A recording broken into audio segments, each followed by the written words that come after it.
but I'm upset because too much of psychology has become, how do I relieve you of certain symptoms, but not how do I make a world full of the very deepest essence of you. Welcome to the Shift Within podcast. I'm your host, Alice. I'm from the Inner Shift Institute, and I'm here to guide you on a journey inside of your mind. Our podcast is a platform for catalyzing both inner and outer shifts using the power of psychedelics and powerful therapeutic tools. Welcome to your new beginning. Welcome to your new life.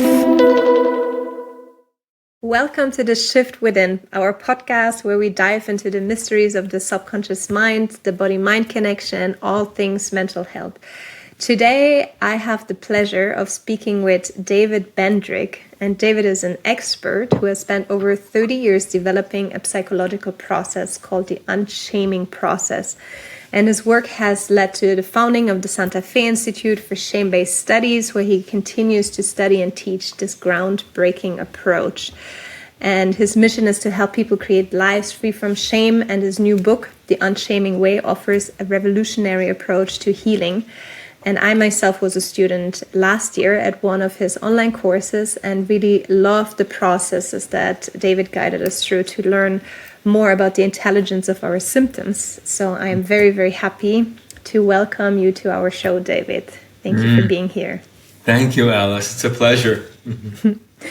Can you tell us a little bit about the UnShaming process and what inspired you to create it?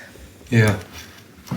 Unshaming is in some ways so natural and almost never done because most of us live in a assumed paradigm, we'll call it, that says when I have a difficulty, it's something like a symptom, right? I'm coughing, give me cough syrup. I have a headache, give me an aspirin. I have an infection, give me an antibiotic, which is good to have antibiotics, right? I'm glad they have that. I have taken them and they've taken away infections. But the idea that a difficulty shows up as a symptom of an illness to be relieved, to be gotten rid of, that idea is not very good psychologically, because our symptoms psychologically, anxieties, depressions, fears, procrastinations, addictive tendencies, all these things inside of us have intelligence inside of them. It doesn't mean we should keep smoking the crack, pipe or having headaches, but there's a deep intelligence in those things. So if we only try to get rid of the symptom and don't speak to, I'm calling the symptom our psychological symptoms or our physical, if we don't speak to them and say, who are you? Where did you come from? What message do you have? Are you carrying meaning for my life? Which I call unshaming. And that's almost never done because we're always like, oh, I don't feel good today. And then people say, oh, did you try supplement A, hug B, regulation C? Did you try something to make it go away? And then we dismiss or deny something that lives inside of us. So unshaming says things that happen that disturb us are intelligent and we should inquire, and there's a way of doing that, of their intelligence. And that may help the symptoms relieve, but also deepen our lives. Yeah, thank you so much for sharing that. And I remember that in the processes that you guided us through in the workshop that I did with you, that we really stayed with the feeling and we made it we stayed with it, we made it bigger, we engaged our whole body to give us more information about where it was coming from, right? So can you maybe specify a little bit about how unshaming works so that people can understand it in a more practical sense? Sure. I can give a couple of examples. One is a woman who said to me, David, I need to be more open in relationship because I'm having a new relationship. The same pattern has happened for me before. And if I'm not open, how am I going to have a good relationship? Can you help me be open? So if you listen to that with an unshaming mind, then you think, why should she want to be open? Something in her is not open. Let's call that closed. Something in her is closed. Maybe closed has intelligence in it. Now, if she went to a conventional view person, they would say, oh, you're closed. Let me help you be more open. Relax. Open your arms. Maybe do a meditation. Regulate yourself. Do something so that your heart is open and free. That sounds lovely, doesn't it? But it assumes that the person you're with, you should be open and free with, doesn't it? It also has an assumption, which for a woman may not be for anybody, but for a woman may not be the best assumption. So I said to her, can you show me what it's like to not be open? As opposed to, let me help you be open, show me what it's like not to be open. And of course she's like, well, I need to be open. How am I going to have relationships? I know your belief system says you need to be open, but let's follow the truth of your experience. Something says I'm not. Let's find out who that is who says I'm not open. So she backs up. She puts her hands over her face like it's like a wall or blockage between her and the outside world. But her fingers are spaced out enough so she can look through them. So people could imagine having their hands up over their eyes, but enough space where you can look, almost like you're spying through them. And I said, what's it like being behind that screen, the screen of your eyes? And she says, well, it feels kind of good back here. I'm like, go ahead, let's just enjoy that for a while. What are you doing? She says, I'm looking through the little spaces as if I'm behind a rock. That's kind of pretty safe to be behind a rock. But I'm peering through, I'm looking through and seeing the person. I said, what are you seeing in that person? She had a new boyfriend that she was interested in. I said, when you look at him, what do you see? She says, I'm checking him out from a distance. And what are you checking out? She says, I'm seeing if this person can really meet my needs or not. Oh, so what she calls closed, which she doesn't know what it is, she just thinks it's a bad thing. What is closed? It's a symptom that I need to get rid of so I can be a better open person and a good partner and have a good relationship. That's the belief system. So we don't know what this non-open person is like, but now we know. She's like, I want to sit back a little bit when I meet somebody. I want to check them out a little bit. I want to think, is this person a good person for me? Is this person not a good person for me? That sounds intelligent now. So, and you could say to her now in the past, have you checked people out enough? Well, this person didn't turn out to be the kind of person I'd want to be with, and this person didn't. Oh, so she needs this thing that's called closed. And then here's the crazy irony. If she's really open, she would be open to doing that. So there's also an idea of openness, which is not really open. It's only open to her being a nice, friendly, I'm going to exaggerate. Hi, Alice, I'm here for you. Don't worry, I'm open. I'm exaggerating. But her, like many people and like many women, were conditioned to be more like that. I call that internalized depression. You as a woman are supposed to do this, be this way. So in some way then, her closeness is also a resistance to an oppressive idea. Has something says being open all the time, but we could say that's personal. It could be also social and internalized sexism. You should be open as a woman, lives inside of her. So all those things, that person comes to a therapist or a workshop or a book trying to learn openness. She had gone to spiritual advisors and they said she needs to be open. People can't see my face. I'm like, I gasped. I'm like, don't you even think maybe it's not only good? Maybe we shouldn't even be open to that spiritual advisor. Maybe they're abusing people. That happens. Yeah. Absolutely. No, I completely agree with you. And there is so much intelligence in the way that we go through the world, and we build this intelligence based on the experiences that we've had. And sometimes it's just the belief to be open that is the problem, and not actually the symptom, if we want to call it that way. And the same happens when it comes to depression, for example.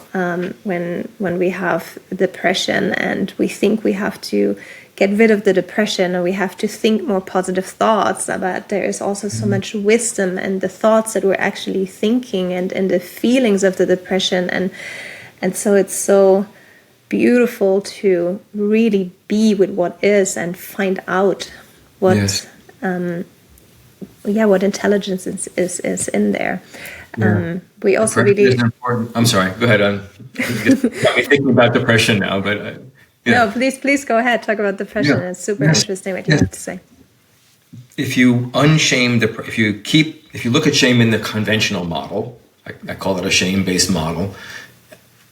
Fix, pathologize. Oh, depression, that's a bad thing. How do we anti-depress you? Whether that's hug you, lift you up, take a supplement, run, relax more, sleep more, take an antidepressant. They all have the agenda of anti-depressing you. So the caveat is sometimes we really need those things. And some people I've worked with would die if they didn't have an antidepressant. So that's serious. So I'm not thinking, yeah, don't worry about that stuff. No, we need to be taken care of. Take care of your life. If something makes you feel more well, amen. I'm not against that. And then if I say to a person, what's it like being depressed? I've worked with people who've told me they've been depressed most of their lives, 20, 30, 40 years. And they don't know how to answer that question because no one's ever asked, what do you mean what it's like? It's bad. I can't get out of bed. What's it like laying in bed? Well, it's bad because I should be doing things. I know you have a criticism that says it's bad, but what's it like? Could you imagine you're laying in bed at the moment, depressed? Go ahead, relax, imagine. We're not going to make you do it for more than 5 minutes. You can go right back to getting out of bed and drinking coffee to get you going. Go ahead, lay in bed in your imagination. There you are.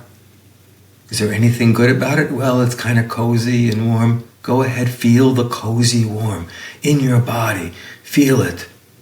Oh, this is so good. Oh, I heard that. This is so good, that energy that goes down. Let's hang out there for a few minutes. And then the person I was with starts crying. Why are you crying? I'm always being up. I'm always trying to do things. I never get to settle down and just feel what it's like and relax. And now, as I'm relaxing, I start to realize things that I miss. I haven't been writing poetry much. I haven't been with my partner. So it's not only even relaxing. Love is in there. Poetry is in there. A whole life is in this thing called depression, but hasn't been explored deeply. That's true for almost everything. People I work with 20, 30 years are going through experiences and within 10 minutes are telling me things they've never shared and didn't know to share because they're not aware of anything other than something I need to get rid of. Yeah. Thank you so much for sharing that. I myself used to have a depression, and that was what you just described was a very similar way to how I have really moved through it, by really being with it and by accepting it and by letting myself feel everything I needed to feel and move through it, and that's how I healed it. But there's so few people in this world that believe in this kind of approach. Can you tell me, how did you get inspired to create this UnShaming process? Well, there's a couple of different things. Most fundamentally, I have a story, like many people have. I have a story, and then within that story, I sometimes call it a myth. There's a story that becomes the life story. I don't mean your life story is to suffer and be mistreated, but there's sometimes grains of soul intelligence, I'm going to call it that lives in people's stories, that says, this is the kind of life you might have. You could grow something out of that story. You could grow a poet or a novelist or a parent or a gardener or something like that. And my story has a father who was violent. He used fists and belts to express his rage. And that was a scary place for me as a young puppy, I'm going to call it, as a young boy. It was not so pleasant to be around that kind of energy. So we call him abusive, we call him violent. Those words are true. Those would be accurate words. And just for some people, I'm not criticizing him or putting him down or judging him. I'm just describing something. That's really what it's like. If we describe it, it's abuse. Doesn't mean I can't love him or not or whatever. Just want to say it's just a description, because some people don't want to say words like that about somebody. And then it's okay to say I want to have a heart towards a person, but if your heart decides I'm not allowed to notice what's really true, if you're punching me in the face and I'm not allowed to notice that it hurts and that I don't want that to happen, that's not so good. Okay, so I had that kind of father. I also had a mother. I'm 69, so there was my mother's generation. She was incredibly disempowered And what that meant for my childhood life is that she could not address my father's violence. She couldn't say, my father's name was Marty. Marty, this is not okay.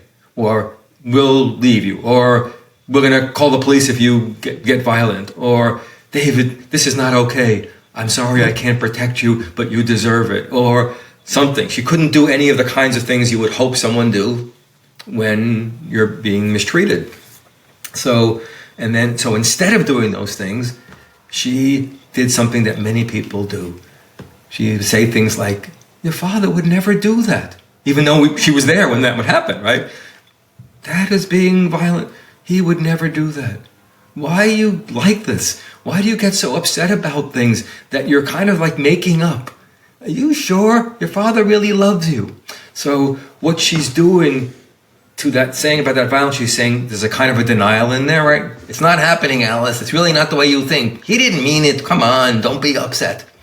So that means you're either crazy inside. I'm making something up. Am I making something up? Was it that bad? Maybe it wasn't that bad. And as a child being vulnerable, or adults can be vulnerable too, then I start to take in that message, meaning maybe it wasn't that bad. Maybe it's me. Maybe I am overreacting. Maybe I'm getting too upset because I have some screw loose in my head.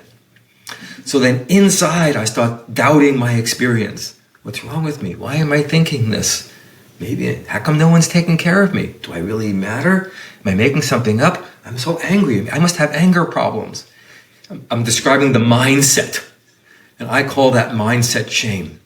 That's shame. It's the mindset that says, what's wrong with me? It doesn't say, Alice just put me down on a podcast and I didn't like it. It says, David, you're making things up, you're a weirdo, etc. You didn't put me down. But you get the idea. But then inside, and rather than saying, Alice, that didn't feel so good, or wait a second, I got to say something back to you about that. I disagree with that. Rather than having a conversation that has a real intimacy. You're speaking to me, I'm speaking back, a real ability to make a boundary or defend myself. I walk away thinking, I'm such a screwed up person, what's wrong with me? So shame fills me. What's wrong with me? What's wrong with me? So I had that story with a mother who taught me to think, what's wrong with me? As opposed to the world can sometimes be rough, sometimes be violent. And I got very interested in what do I do with my psychology when it's so wrapped in that feeling. Is that true? Maybe there's nothing wrong with me. Maybe my experience really happened. So I started studying abuse and trauma, specifically looking not at the abuser. The abuser is really important, the most central figure. My father should have been stopped. There's no excuse for that. But I specifically started looking at the witness. Who saw? And how did they respond? In this case, it was a mother. I'm not trying to put down mothers, everybody. Mothers are taking too much shit in general from everybody. Mothers are causing the world psychological problems. That's not true. But in my life, my mother taught me shame. Don't believe yourself. Something's really wrong with you. That's why you're suffering. So that early story led me to study this dynamic of how do we get seen and witnessed when we go through life? How does the world look at us when we're suffering? Does it say something's wrong with us? Did the police say that? Did the government system say that? Do your parents say that? Does the school system, do doctors say that? Do psychologists say that? You got a problem. This is your problem. How does the world respond? I call it a witness to the stories we have and teach us we can't trust our experience. Something is wrong with us. So I made that out of my story and started studying that for all these years.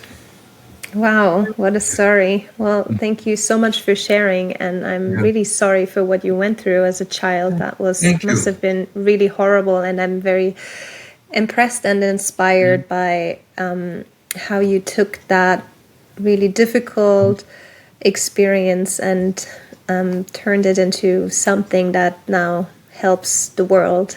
So thank you for doing that. And that's touching. It's touching that I just want to say that you see you're a witness in the moment. So I call that, right? I tell you my story. I wasn't thinking about this. And then you respond, and you respond with some heart. Right? And that's like an anti-shaming, unshaming act. You didn't say, well, I'm sure your father had his reasons. I'm sure he did. That's true. I'm sure he had his reasons.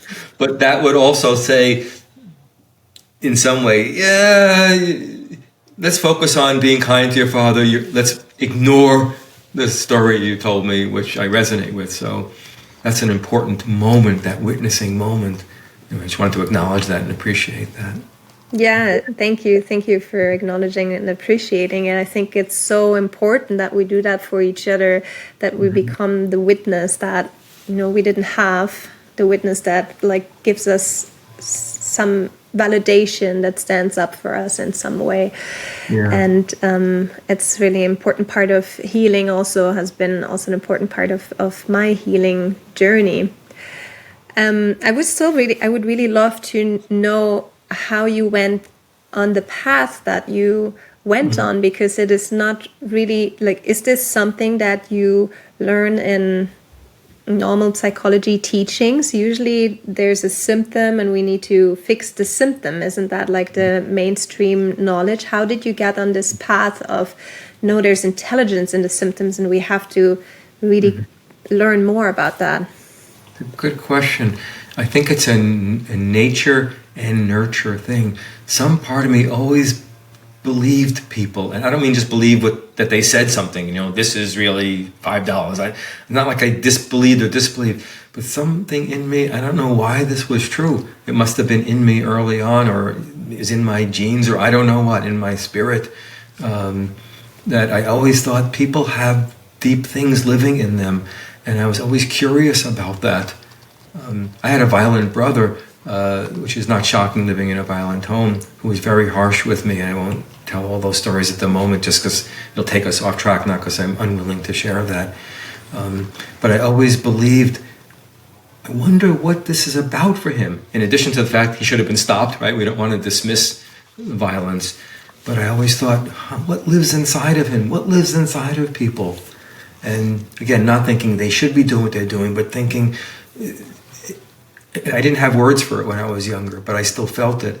My words now would be that we are like parts of nature. Nature does, the trees do things, bees do things, and therefore the flowers grow and the bats poop, and then trees grow out of the seeds that they poop from the things, and the worms do their things, and everything does, nature does its thing. They woven together kind of fantastically, divinely, I would say. And I always had a sense, again, I didn't have the words, that I'm part of that.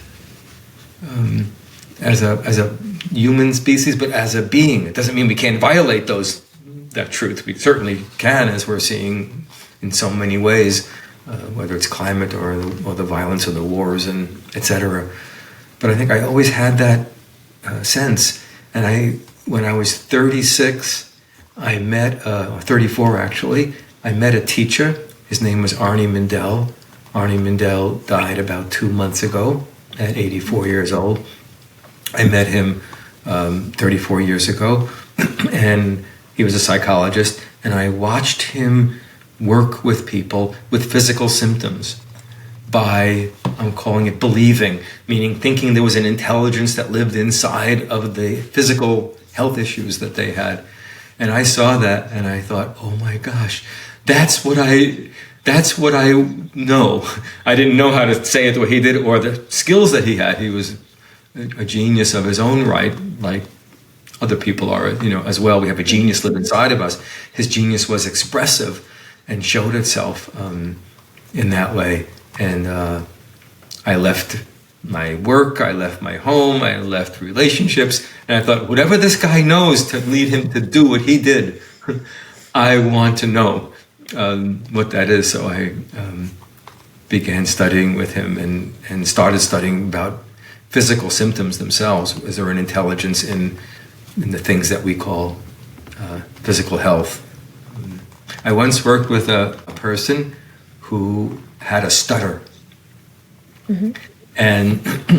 And they went to various kinds of help, speech pathologists, and then tried to help that person be less anxious and steady, as you would imagine you'd want to do. Slow down, relax, so that I can say Alice, and I can because if I'm saying Alice, I'm not mimicking anybody, by the way. Right? So this is not about everybody. I'm not like trying to mimic and put somebody down. I'm just describing literally what how they would speak. And that helped a little bit. But there were certain times it didn't. And this person was a poet and wanted to do poetry out loud, to people publicly. And when that nervousness of that came up and being in public and presenting their art and their creativity, it would grow again. So I said, this is something that Arnie taught me to think like this. I wouldn't have done that. He didn't teach me about stutter specifically, but it's the same principle as I've been showing. So I said to them, let's stutter together. What? Who asks that question? Isn't it such a fundamental question? It's like if you saw a bird tweeting. I've heard this bird doing all these crazy sounds at my window. You kind of want to say, keep doing that, bird. I'm looking you up, right? I'm trying to find out what that sound is. Like, I'm interested, right? What is that? I wonder why it has this flower. I wonder how these thorns work with that flower. I wonder why these flowers hang down. Like the curiosity of nature that is interested in what it is actually doing. So I think let's stutter more. And I say that, I want to emphasize that because most people would not even think to do that. It's not like we're trying not to. It's just like, oh my gosh, oh, that's difficult. Oh, that must be hard. Let me help you with that. And help means relieve you of that, which would be lovely. They would have loved to be relieved of that. So I'm not thinking that's a dumb idea.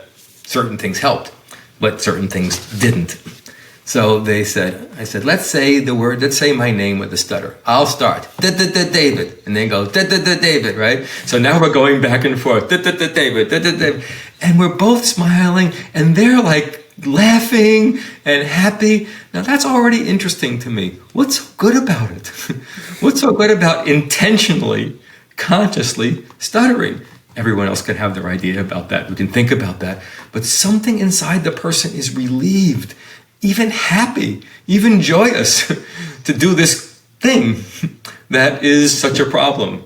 It's like something gets released from the cage of something's wrong with you, and all of a sudden you get to be that way. Phew! I've been trying not to act like this my whole life, How do I finally do that? And we did a number of different things. But at one point, I said, let's study stuttering. When you say, and I'm going to exaggerate this, Alice, for your audience, if they would stutter my name, they would go, David. Now listen to the energy. David. Right? Can you hear the force? It's almost like a force and something stopping it. Alice.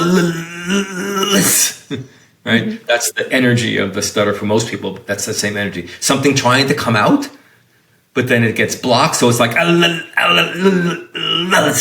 right? I finally get out. So I heard that energy, the part. I said, let's just do that part. Get it out. And I said, if you were to just let something come out of your mouth with all that energy,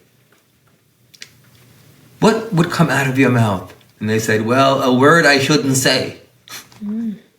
Can you guess what that word was? F. I don't know if I can say that on the podcast. I'd be happy. I'm fine with saying things like that, but I don't need to, right? So now they're going F, you. No stutter.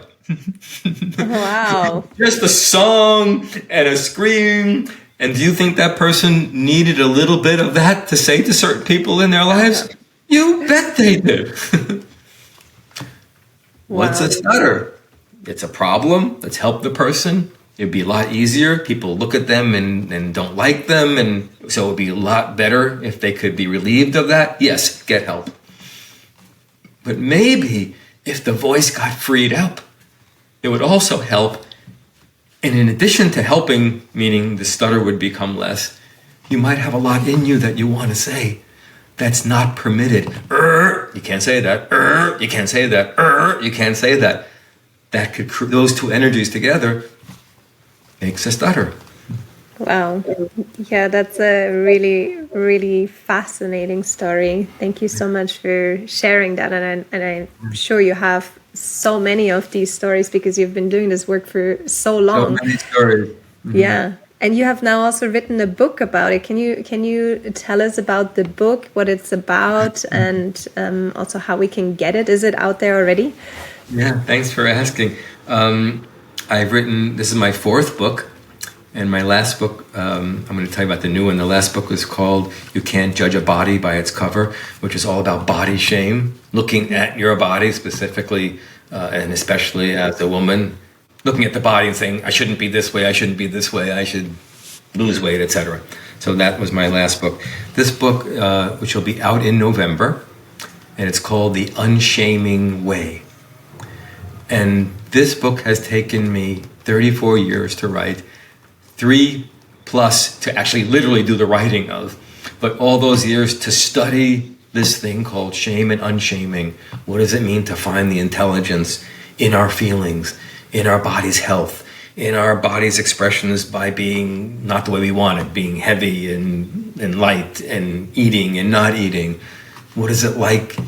How does shame operate in our ability to make boundaries and our lack of freedom to say, this is what I can do, this is what I can't do?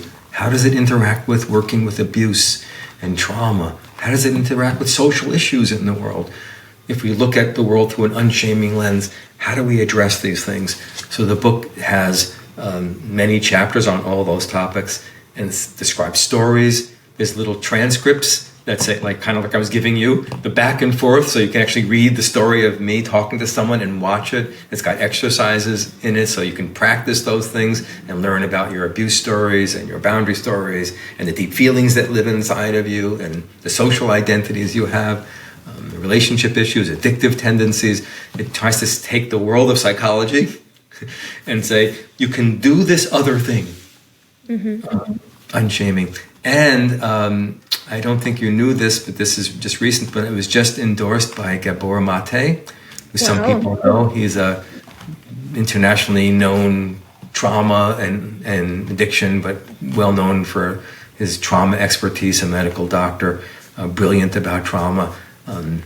He very rarely endorses people these days, partially because he doesn't have time to read things. At least that's what I was told by my publisher. So he was, my publisher, like, don't expect anything, because he may say no just because he doesn't take on more projects and from a person that he doesn't know. He doesn't know me. But he got interested in the work and read it, and then said that it was, I can't remember all his words, that it was astute, that he thought shame was the most debilitating of mind states there is.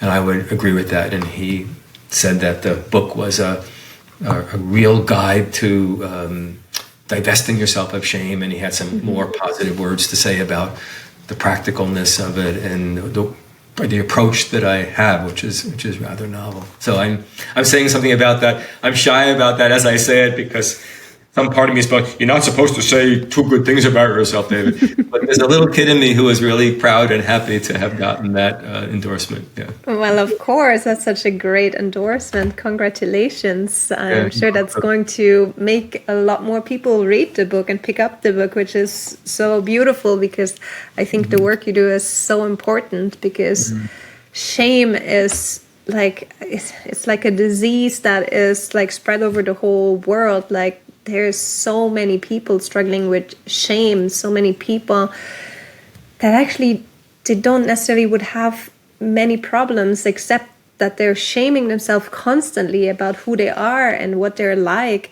You know, like I myself have ADHD, I'm neurodivergent, so for so many years of my life, I have heard all these messages about, you know, like, I'm lazy, I don't live up to my potential, all of these things. And it took me a really long time to unshame these thoughts that have been like implanted in my mind. And so I think it's like the most important work that we can be doing, the work that you're doing now. So I'm also really happy that I was able to participate in one of your courses, and it was really amazing and has taught me a lot. So thank you so much for that. You're so welcome. Everybody should find out how they contribute to the world, right? So I don't think my way is the way. It's the way for me, for sure. And then some people, then I call that a medicine. Then I deliver my medicine. And then other people have theirs. You know, again, that could be gardening. It could be taking care of one child. It could be their idea. It could be their art, or it could be the way they make friends or take care of an animal. But for me, The world needs people who are more in-souled. That means living out of the truth of who they are. It doesn't mean we need more people to be less symptomatic. I would love that. If we could take away symptoms and suffering, I would say, here's the pill, everybody take it. But I think we also need, or maybe more urgently need, people to be more like themselves with all the crap that they have, unhealed, imperfect. I have complexes and difficulties. I still project onto my wife. We've been married for 20 years.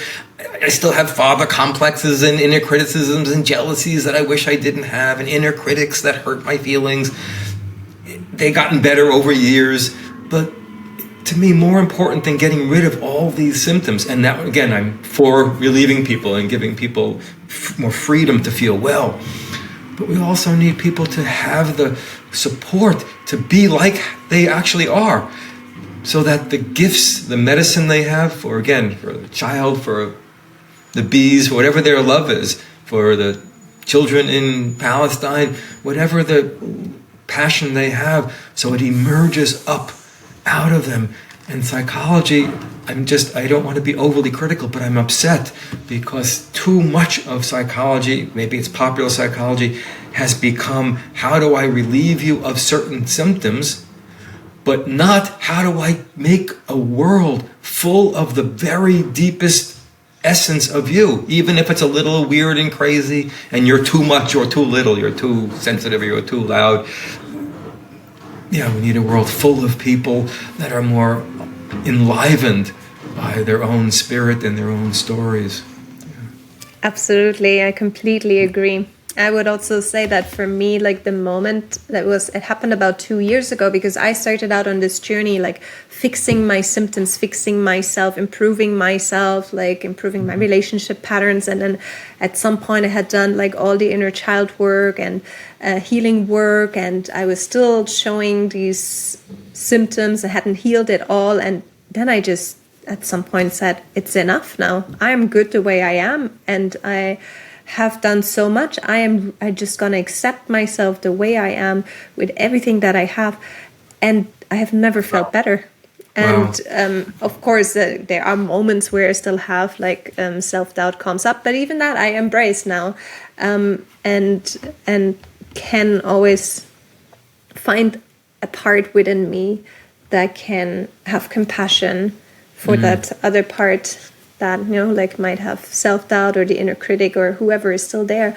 And I think so many people could just feel so much better. And I think symptoms will naturally reduce when you come to this place of acceptance and compassion and curiosity. So that's really important. I worked with a woman who was dying.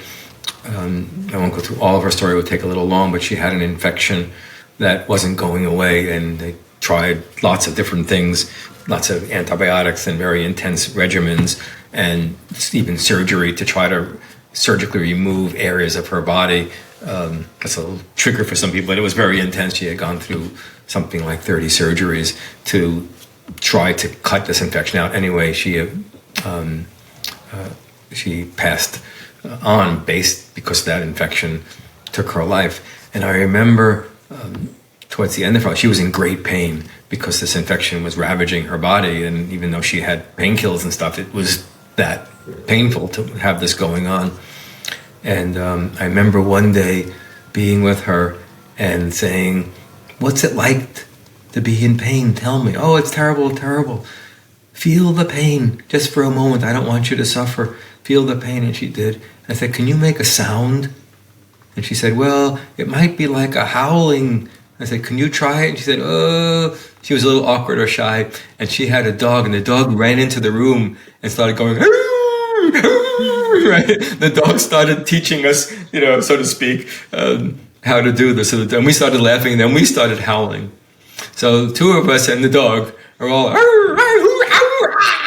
howling in agony and all this stuff. And the same thing, while we're doing this, we're cracking up and laughing, tears are coming down my eyes because this is so funny because the dog howling is coming in there. And did that take away all of her pain? No. a little bit easier after that, but it probably came back. During that moment, something is very incredible. And if I said to her, what was the pain like while we were howling? She wouldn't say it wasn't there. She would say, I don't know, I just wasn't aware of it. Mm-hmm. So, was it there? Was it not there? Do you have to be aware? I don't know. You could say it was there, she was unaware of it. I don't know. But something happens when we're in a full expression of something that's happening in us. That's transformative, even if it's just for those moments. Even if for that moment of meeting another person, doing it with you like the stutter, enjoying the crazy agony of it, feeling it with you, crying, laughter, crying out of the pain together, the building of intimacy, connection over what's really happening inside of us, that medicine that, again, may not take the pain away, but becomes an expression of who we are. Rena was her name. She was very happy for me to tell her story and use her name. But she taught me a lot about various things with being in pain and the dying process, what that was like for her. And unshaming dying. That means we're not only glued to the agenda of I have to stop you from dying.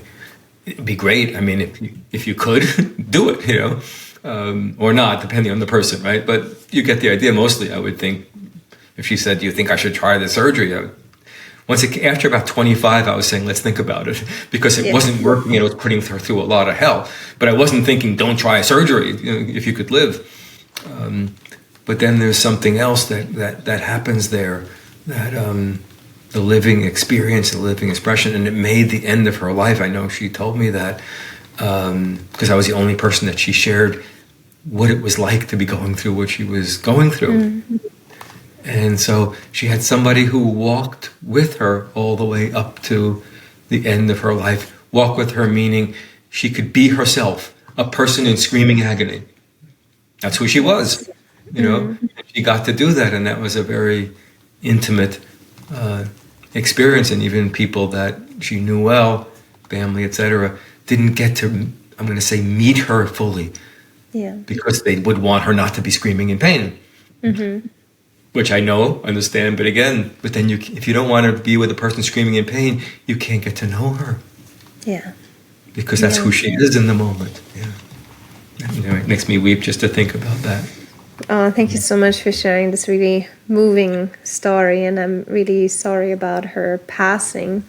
Yeah. And what a beautiful gift you gave her to really fully be herself. And I believe it's hard for some people to be able to create this space for someone else to be fully themselves, because they themselves feel the shame, right? It triggers shame in them. I just really wish that, this unshaming process, the transformation of our inner shame, can reach as many people as possible, so that we can be with each other in these moments of intensity, and can be with each other with all of the unpleasant things we're feeling, and just let them be, so that they can do whatever they need to do, and we can fully be ourselves in it. Yeah. It's such a pleasure to talk to you. I was having a kind of rough morning just because I was tired and I didn't sleep well, and but then just sitting with you, and I get in touch with other parts of me. There's a tired part of me. He's sitting here fast asleep, I hope, so to speak, next to me. Like, it's okay, don't worry about it. I'm taking care of it. Go back to sleep, David. But then you wake the conversation, your presence and your interest and your heart towards me and towards the issue wakes me up. Mm-hmm. Even though there's tiredness in me, another part is very awake and passionate to talk to you. Thank you so much. I have the exact same feeling. I was really tired when we started the conversation, and it makes me feel alive. I think this topic and learning from you, who has been studying it for 30 years, makes me feel really passionate. And so thank you so much for sharing with me and with the listeners. And I would just love to ask like one final question, like what do you hope, which impact your book will have, the book The UnShaming Way, on its readers? I mean, it's twofold. One is, I would love people to look at themselves like a part of nature, with the compassion, the curiosity, I wonder what I'm like. What am I really like? What is this headache like? What is this tumor like? What is this depression like? What is this desire for alcohol or methamphetamines like? Don't just take those things unconsciously. You could hurt yourself. But the inquiry, what am I like before I go to change myself? What am I like? And I think, so that's really important. What's it like to be you as you are? Scrolling internet over and over. What's it like being you? We know what the criticism is. You're spending too much time and you're not sleeping and whatever. But what's it like to be scrolling? I ask that because I sometimes do that. That self-love of I want to know myself, believing that I'm something intelligent lives inside of me that wants to express itself, even in ways that don't only serve me in the moment. But I think what I was saying to you before, my bigger hope is for a world, I haven't used this word before, but for some reason I'm wanting to, a world ensouled. That means the presence of people's deepest selves, because of the community it builds. If I'm in pain and you're in pain, we commune. And if I'm a male Jewish person wrestling with what to do with Israel and Palestine as a Jewish person, that wrestle can build community. It has intelligence in it. I don't have the answer, but something in me wants to add to that conversation because of that agony and that experience and that wrestle. So I'm really hoping that the world becomes more full of people, full of themselves, so that the medicine we have to offer, the life we have to live, does its thing. If you're a parent, you parent as you are, not the way you think you should be and how you're supposed to be and what is right and wrong and you should feel guilty about. So you can really give the gifts to your children that are you're meant to. You have certain gifts you're not meant to. Maybe you're not the most organized person, whatever. Then you're not going to give that. Somebody else has to help with that. But then your freedom can come through. So I would love a world that has more of that. This is who I am. This is who I'm not. But if you love me, you'll want this out of me. If you love me, you won't expect me to be this kind of person. It looks like a good kind of thing, but it is not really me. You know, I think that would make a better world and a more passionate world and a safer world for the diversity of peoples, of colors, of origins, of nations, of gender identifications. I think it would be a safer world also.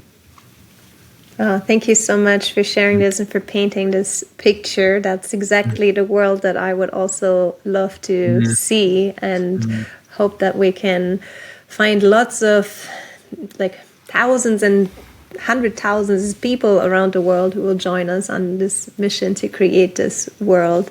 Yeah. And I truly believe that it's possible to get there. Oh. And thank you so much for the work that you do to help us get to this vision. Thank you. You're so welcome. Oh, you can get my book you can pre-order it now. I forgot to say, on Amazon, and then in the US, wherever books are sold, it will be available. There's a great audio version. I didn't do the audio. My publisher said there's a professional person who's really excellent, and she is really excellent. And an ebook version, and so it's a good time to pre-order, and it helps me if people are interested in the topic. If people pre-order it, then the algorithms of things like Amazon then kind of go, let people, it helps people get to know about a book. So if people are interested. Yes, I'm gonna go do my pre-order after our conversation. Do your pre-order. Thank you. I appreciate that. Thank you so much. And where can people find your work if they want to know a little bit more about you, like on social media or your website? Instagram is a place where you'll find all kinds of things about me, videos regularly, longer videos, connections to all kinds of free material, podcasts with my wife on relationships, and books and articles. I've written about 80 plus articles on Psychology Today. Those are all accessible without cost, and then other classes. So in Instagram, my name is David, and my last name is Bedrick, Bedrick, like bedrock with an I, Bedrick. And then if you look up my name in a website, you'll find davidbedrick.com, and then you can find out more information about me. Or if you just Google search me, you'll find lots of articles and radio shows and books and things like that. But Instagram is a great place if you want to just start. I call it snooping. It's not a bad way. I mean, I want to check that person out from the distance, right? I can check that person out and see what I think of them and access all kinds of things that they have to offer. Yeah. Perfect. Thank you so much for sharing. And I can highly recommend checking out David on Instagram. He has really interesting posts that he makes very often. So thank you so much, David, for this beautiful conversation. Really appreciate the opportunity and to talk about my book and then share my passions and worldview. Yeah. And for the listeners, I thank you for listening to our podcast, for joining in and helping us to unshame the world. If you would like to stay connected with us, be sure to follow us too on social media. We are innershift.institute on Instagram, Innershift Institute without a dot, and on YouTube and TikTok and Facebook. And please don't forget to subscribe to our podcast for our future conversation. And you can always give us feedback or let us know your thoughts, questions, or topic you would like us to cover in future episodes. So thank you very much and see you the next time. Thank you for listening to the Shift Within podcast. If you enjoyed today's episode, be sure to subscribe for more insightful conversations. Keep asking, keep understanding, keep shifting within, and see you next time in the next episode.